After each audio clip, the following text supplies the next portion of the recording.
Hi friends, நம்ம இந்த வீடியோவில் உருளைக்கிழங்கு மசாலா தான் பார்க்க போகிறோம். இது வந்து இட்லி, தோசை, சப்பாத்தி எல்லாத்துக்கும் நம்ம சைடிஷாக வச்சுக்கலாம். வாங்க எப்படி சொல்லி பார்க்கலாம். ஃபஸ்ட்டு வந்து ஒரு குக்கரில் உருளைக்கிழங்க 4ஆக கட் பண்ணி எடுத்திருக்கேன். 2 உருளைக்கிழங்க 4ஆக கட் பண்ணிவிட்டு நல்லா வாஷ் பண்ணி கட் பண்ணிவிட்டு தண்ணி மூழ்கிற அளவுக்கு தண்ணி ஊற்றினா போதும். ஊற்றிட்டு இதுக்கு கொஞ்சமாக நம்ம வந்து உப்பு போட்டுக்கலாம். தண்ணி ஊற்றிட்டு இதுக்கு வந்து கொஞ்சமாக உப்பு சேர்த்துட்டு க்ளோஸ் பண்ணிடலாம். க்ளோஸ் பண்ணிவிட்டு ஒரு 3 விசில் நம்ம வந்து விட்டுக்கலாம். நமக்கு நல்லா வெந்துடும். 3 விசில் விட்டதுக்கப்புறம் விசில் போன வந்து ஓப்பன் பண்ணி பார்த்தா நமக்கு வெந்திருக்கும் நல்லா. இப்போ வந்து தனித்தனியாக எடுத்து வச்சுக்கலாம். ஆறுனதும் தனியாக ஒரு தோல்லாம் எடுத்து வச்சுக்கலாம். அதெல்லாம் நல்லா ஆறட்டுது. இப்போ வந்து ஒரு கடாயில் இதுக்கு தேவையான அளவு எண்ணெய் சேர்த்துக்கோங்க.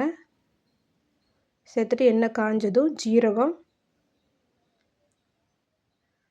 அப்புறம் பிரியாணி இலை, பூண்டு ஒரு 4-5 பூண்டு வந்து நல்லா நைஸாக கட் பண்ணி வச்சுருக்கேன். அதையும் நல்லா போட்டு நல்லா வதக்கிக்கலாம். சிம்மில் வச்சு நல்லா வதக்கிக்கோங்க. இப்போ பெரிய வெங்காயம் 2 பெரிய வெங்காயம் வந்து நைஸாக கட் பண்ணியிருக்கேன். அதையும் சேர்த்துட்டு நல்லா வதக்கிக்கலாம். ஈஸியாக 5 மினிட்ஸில் பண்ணி முடிச்சிடலாம். இது உருளைக்கிழங்கு வெந்துருச்சுன்னா அதான் 5 மினிட்ஸ் தான். ரொம்ப சிம்பிளானது. தோசை, இட்லி, சப்பாத்தி, பூரி எல்லாத்தையும் நம்ம வந்து சைடிஷாக வச்சுக்கலாம். இப்போ வந்து வெங்காயம் எல்லாத்தையும் சேர்த்துட்டு நல்லா வதக்கிக்கலாம். கலர் மாறுற அளவுக்கு நல்லா வதக்கிக்கோங்க. நம்ம வேறு எதுவுமே இதில் சேர்க்க போகிறதில்ல. இப்போ மசாலாலாம் சேர்த்துக்கலாம். மஞ்சத்தூள் ஒரு 1/4 ஸ்பூன் அளவுக்கு மஞ்சத்தூள் சேர்த்துக்கலாம். மிளகாத்தூள் ரெட் சில்லி பவுடர் சேர்த்துருக்கேன் 1/2 ஸ்பூன். மிளகாத்தூள் 1/2 ஸ்பூன் சேர்த்துருக்கேன். அப்புறம் வந்து தனியாத்தூள் 1/2 ஸ்பூன் அளவுக்கு சேர்த்துருக்கேன். சேர்த்துட்டு நல்லா வதக்கிக்கோங்க. ஒட்டுச்சுன்னா தேவைப்பட்டால் எண்ணெய் சேர்த்துக்கோங்க. எண்ணெய் சேர்த்துட்டு நல்லா வதக்கிக்கோங்க. இப்போ பழமாக தக்காளி 1 சேர்த்துக்கிறேன். அதுக்கப்புறம் அதையும் சேர்த்துட்டு நல்லா வதக்கிக்கோங்க. தக்காளி வேகிற அளவுக்கு நல்லா வதங்கணும். தேவைப்பட்டால் கொஞ்சமாக சால்ட், உப்பு சேர்த்துட்டு நல்லா வதக்குக்கோங்க.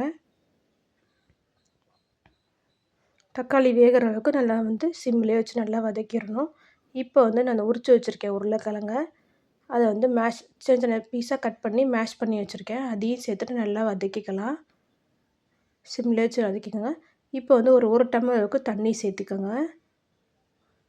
அந்த மசாலாலாம் பச்சை வாசனை போடுறதுக்காக கொதிக்க வர்றதுக்காக கொஞ்சமாக தண்ணி சேர்த்துக்கிறேன். சேர்த்துட்டு கொஞ்சமாக உப்பு சேர்த்துக்கிறேன். இதுக்கு கிரேவி தகுந்த மாதிரி உப்பு சேர்த்துக்கலாம். ஒரு 1/2 ஸ்பூன் அளவுக்கு சர்க்கரை அதையும் சேர்த்துக்கலாம். டேஸ்ட்டுக்காக தான் சர்க்கரை போடுறது. இப்போ வந்து மூடி வச்சிடலாம். கொதிக்கட்டும். ஒரு 5 நிமிஷம் நல்லா கொதித்ததும் நமக்கு வந்து நல்லா திக்காயிரும். நமக்கு இன்னும் கொஞ்சம் தண்ணி வேணும்னா நீங்கள் இன்னும் கொஞ்சம் தண்ணி ஊற்றிக்கலாம். ஊற்றிட்டு கடைசியாக நல்லா கொதிக்கும்போது ஒரு கரம் மசாலா ஒரு 1/2 ஸ்பூன் அளவுக்கு நான் சேர்த்துக்கிறேன். சேர்த்துட்டு நல்லா மிக்ஸ் பண்ணி விட்டுக்கோங்க. மிக்ஸ் பண்ணிவிட்டு ஒரு சிம்லேயே ஒரு 2 நிமிஷம் நல்லா கொதிக்க விடுங்க. உப்பு எல்லாம் பார்த்துட்டு ஒரு 2 நிமிஷம் மூடி வச்சுட்டு நல்லா கொதிக்க விட்டிங்கன்னா அதான் கடைசியாக கொத்தமல்லி சேர்த்திங்கன்னா அதான் ரெடி ஆகிடுச்சு. சுவையான உருளைக்கிழங்கு கிரேவி அவ்வளோதான் ரெடி ஆகிடுச்சு. நீங்களும் வீட்டில் இதேமாதிரி ட்ரை பண்ணி பார்த்துட்டு எப்படி இருந்துச்சுன்னு கமெண்ட் பண்ணுங்கள். Thank you friends.